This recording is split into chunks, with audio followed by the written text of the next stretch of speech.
Hello viewers, welcome to Math Help. So today we'll be looking at finding the determinant of a matrix. So from the question above, we are given that A equals 2, 1, 3, 4.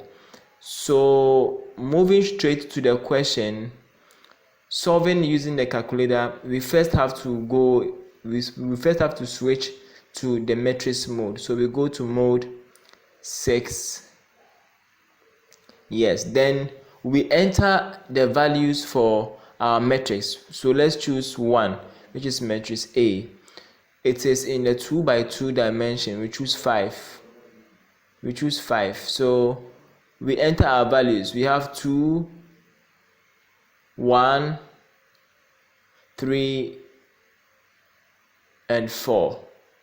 As we already know, anytime we enter values into matrix on the calculator, it stores in memory. So we can press AC. Then we use the calculator's matrix, that's the matrix on the keypad, in solving for the determinant. We know that our values are kept in matrix A. So shift 4, that's matrix. Then we choose determinant. Determinant is 7.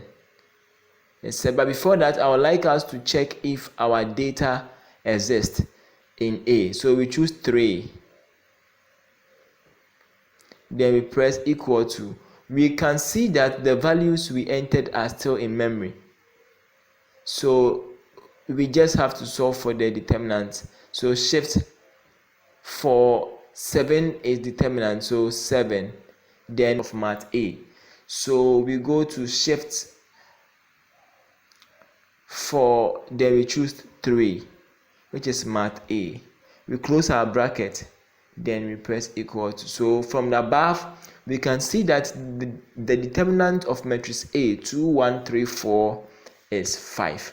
Thank you very much for joining us on Math Help. Please kindly like and subscribe and share.